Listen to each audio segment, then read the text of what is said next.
Good morning all of you. आशा करती हूँ कि आप सब अपने घरों पर सुरक्षित व सेफ होंगे।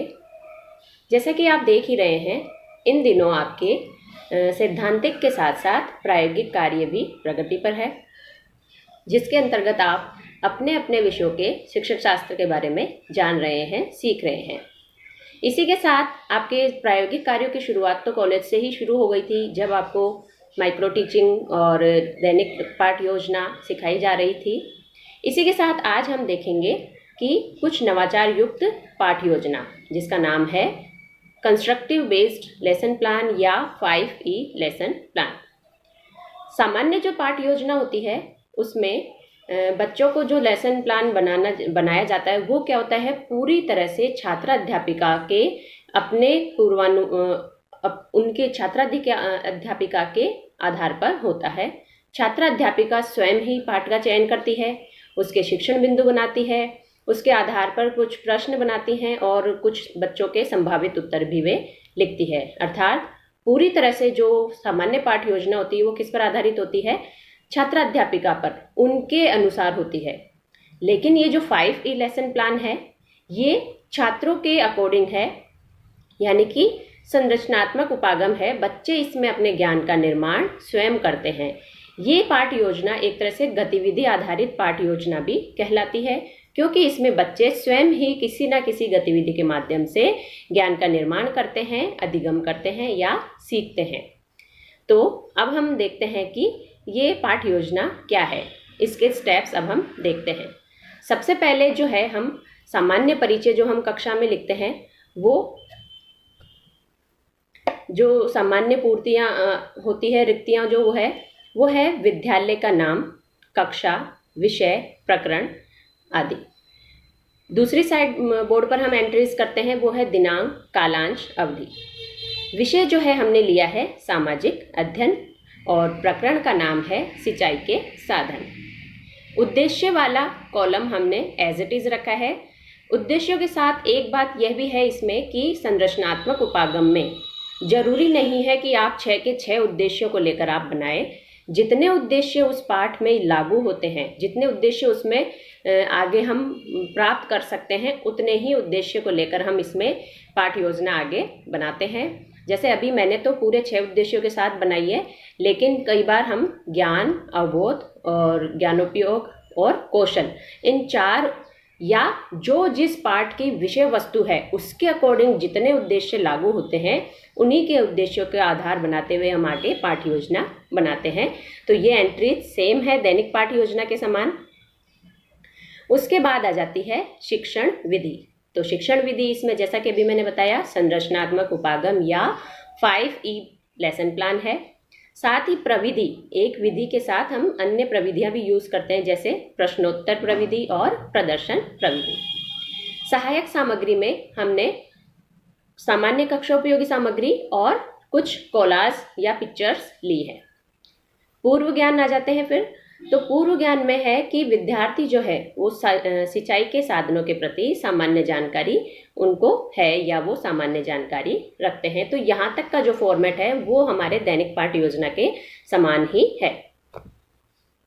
इसके बाद जो शुरू होता है कॉलम, जो मेन हमारी पाठ योजना शुरू होती है वो होती है 5E बेस्ड, यानी कि 5 प्रकार के E, जिसमें पहला E है इंगेज करना या फिर संलग्न करना। इंगेज करने का मतलब होता है कि बच्चों को किसी ना किसी गतिविधि में संलग्न करना, उनको कोई कार्य देना, उनको उससे कोई गतिविधि करवाना। तो इसके लिए मैंने यहाँ पर बच्चों को एक, ये जो चित्र आपको दिखाई दे रहा है कोलाज, इस चित्र के माध्यम से मैं बच्चों को इंगेज करूंगी और बच्चों को देखने के लिए ये कहूंगी। तो फर्स्ट स्टेप में हमने इंगेज में बच्चों को ये कोलाज दिखाया है। इस कोलाज में विभिन्न तरह के चित्र हैं। इन चित्रों को देखकर, दिखाकर अध्यापिका छात्रों से कुछ प्रश्न पूछेंगी।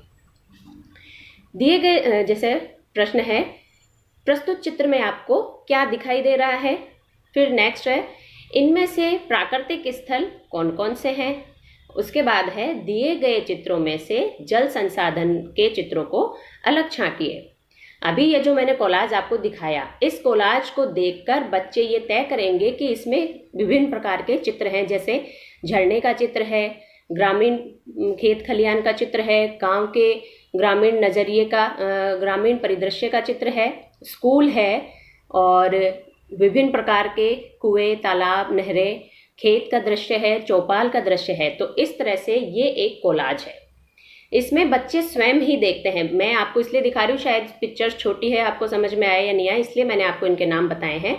हमें ये कक्षा में विद्यार्थियों को बताना नहीं होता है, बच्चों के सामने ये कोलाज या चित्र या जो भी सहायक सामग्री हम ले जाते हैं वो बच्चों को हम दिखाते हैं। तो इसको देखकर दिखाकर मैंने ये प्रश्न पूछे।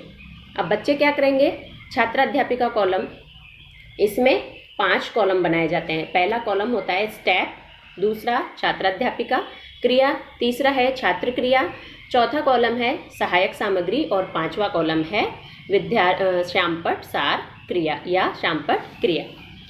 अब इसमें छात्र क्रिया के अंतर्गत छात्रों हमने संलग्न कर दिया, तो उसमें छात्र क्रिया में हम लिखेंगे कि छात्र चित्र को देखने में संलग्न होंगे तथा उत्तर ढूंढने का प्रयास करेंगे। ये है हमारा फर्स्ट स्टेप, ई अर्थात इंगेज करना या संलग्न करना। इसमें हम बच्चों से गतिविधि करवाते हैं, कोई चित्र दिखाकर या कोई प्रयोग करवाकर या कहीं बाहर के दृश्य दिखाकर हम इस तरह से उनको इंगेज करते हैं। नेक्स्ट है हमारा सेकंड स्टेप, ई यानी कि एक्सप्लोर करना, अन्वेषण करना या फिर एक्सप्लोर करना या ढूंढना। फर्स्ट स्टेप में हमने बच्चों को जो सहायक सामग्री दी थी उसके माध्यम से बच्चों ने क्या देखा, क्या ढूंढा, उस चित्र को देखकर क्या समझा, उससे फर्स्ट स्टेप में पूछे गए प्रश्नों का उत्तर बच्चे सेकंड स्टेप में ढूंढते हैं, एक्सप्लोर करते हैं या फिर खोजते हैं। तो बच्चों छात्राध्यापिका जो है इस सेकंड स्टेप में छात्रों को निर्देश देती हैं कि जलीय संसाधनों को वर्गीकृत कीजिए। कौन कौन से जलीय स्रोत ऐसे हैं जो खेती के काम आते हैं। नेक्स्ट क्वेश्चन है, इन जलाशयों का पानी खेतों या फसलों तक कैसे पहुंचाया जाता है। अब इसमें छात्र क्या क्रिया कर रहे होंगे, विद्यार्थी जो है वो चित्रों को देखकर उनका वर्गीकरण करेंगे। विद्यार्थी सभी जल स्रोतों का नाम और उनकी उपलब्धता के बारे में जानकारी जो है वो अपनी कॉपी में लिखेंगे।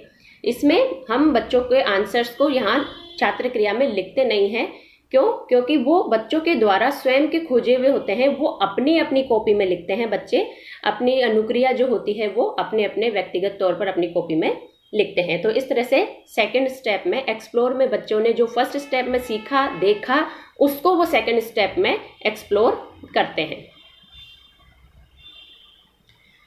फिर आ जाता है थर्ड स्टेप, एक्सप्लेन करना।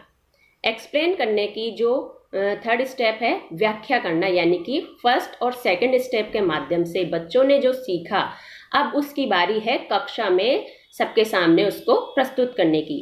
तो इसमें छात्राध्यापिका जो है वो छात्रों के उत्तरों को सुनती है, उनके द्वारा की गई व्याख्या को सुनती है और आवश्यकता पड़ने पर उनकी सहायता और मार्गदर्शन करती है। बच्चे क्या कर रहे हैं इस स्टेप में, इसमें छात्र जो है वो आपस में विचार विमर्श करते हैं, एक दूसरे से प्रश्नोत्तर पूछते हैं तथा आपस में जो जानकारी उन्होंने इकट्ठा की थी पहली और दूसरे स्टेप के माध्यम से अब उस सीखे गए ज्ञान या जानकारी या नॉलेज को वो क्या करते हैं पूरी कक्षा के सामने अध्यापिका के सामने एक्सप्रेस करते हैं, एक्सप्लेन करते हैं, उसकी व्याख्या करते हैं। जैसे उन्होंने उन चित्रों के माध्यम से क्या देखा कि ये जल से जुड़े हुए चित्र हैं, ये प्राकृतिक दृश्य के चित्र हैं, ये खेतों के दृश्य हैं। उन्होंने आपस में उन चित्र को देख के सीखा और उनमें से क्या किया, सिंचाई और जल के साधनों को अपने दृष्टिकोण से व्यक्त करते हैं, यानी कि जो जो उस चित्र को देखकर उन्होंने सीखा, उनको समझ में आया, वो उसको कक्षा में अध्यापिका के सामने प्रस्तुत करते हैं। और छात्राध्यापिका जो है वो क्या करती है, बच्चों के द्वारा दिए गए उत्तरों को बोर्ड पर लिखती हैं, श्यामपट्ट चार पर वो करते हैं उनका कार्य। नेक्स्ट स्टेप है हमारा इलेबरेट, यानी कि विस्तृत वर्णन। फोर्थ स्टेप, फोर्थ ई जो है इसका वो है इलेबरेट करना, विस्तृत वर्णन करना।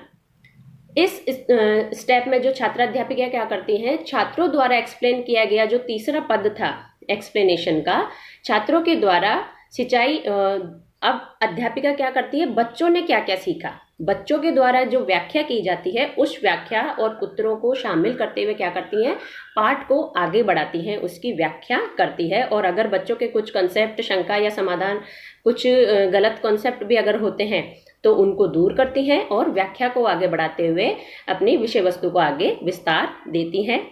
अब जैसे कि हमारा सिंचाई वाला जो टॉपिक है उसके आधार पर हम बता रहे हैं कि छात्र अध्यापिका छात्रों को सिंचाई के परंपरागत व आधुनिक तरीकों से अवगत कराती हैं। साथ ही साथ परंपरागत तरीकों में हमने क्या देखा कि पहले सिंचाई किससे होती थी, कुएं, नलकूप, तालाब, नहरें, बावड़ियाँ, तो इनके जल से और बरसात से जो सिंचाई का कार्य होता था।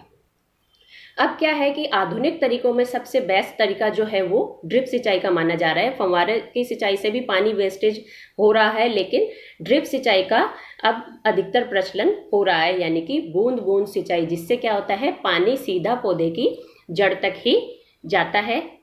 और उसमें ड्रिप सिंचाई जो है एक ऐसी आधुनिक तकनीक है जिसमें पानी की बचत होती है, श्रम की बचत होती है, समय की भी बचत होती है, प्रोडक्ट की जो क्वालिटी है वो बेहतरीन होती है और अच्छी किस्म की फसलें जो है इसमें अच्छी किस्म के बीज और फल इसमें तैयार किए जाते हैं।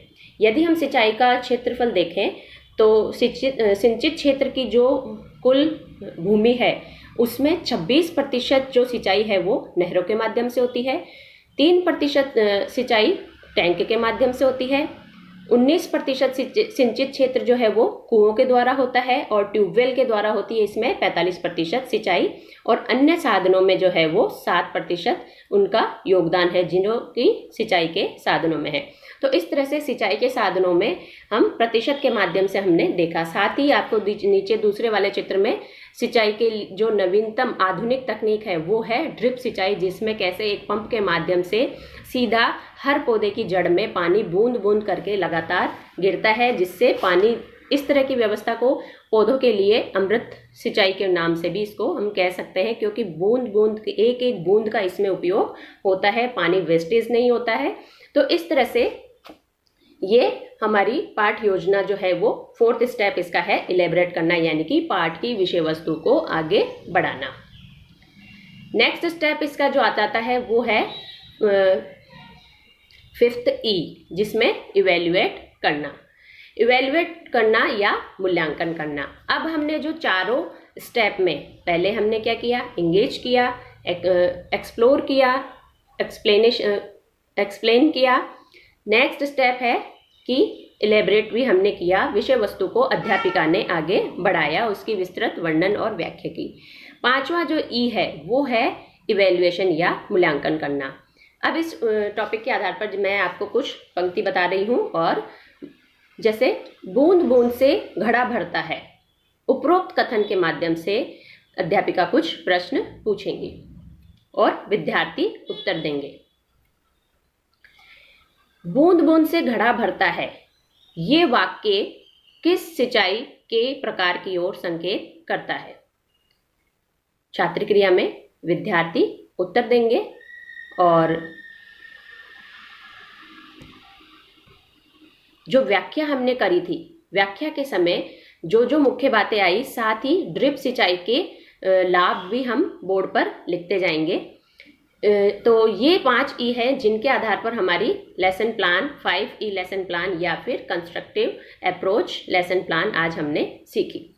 5वां स्टेप होने के बाद जो है हम सारांश, यानी कि ओवरऑल हमने क्या सीखा। तो इस प्रकरण से हमने सारांश के माध्यम से हम बताते हैं कि आज हमने सिंचाई के परंपरागत और आधुनिक तरीकों के बारे में सीखा, साथ ही साथ ड्रिप सिंचाई के बारे में भी हमने जाना। इसके बाद जो है हम मूल्यांकन प्रश्न है जो दैनिक पाठ योजना के समान ही है, मूल्यांकन प्रश्न हमने रखे हैं।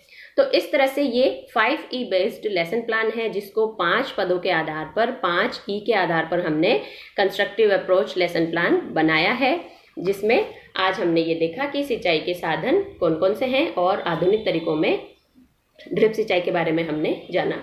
तो ये था एक छोटा सा प्रयास कि आपको संरचनात्मक उपागम के माध्यम से लेसन बनाना कैसे आता है या कैसे हम इसको बना सकते हैं। तो आशा करती हूँ मेरे द्वारा किया गया प्रयास आपको समझ में आया होगा और आप भी इस तरह से अपने सब्जेक्ट में लेसन बना सकते हैं, बनाने की कोशिश कीजिए। जब हम कॉलेज में मिलेंगे तो हम इस पर और चर्चा करेंगे।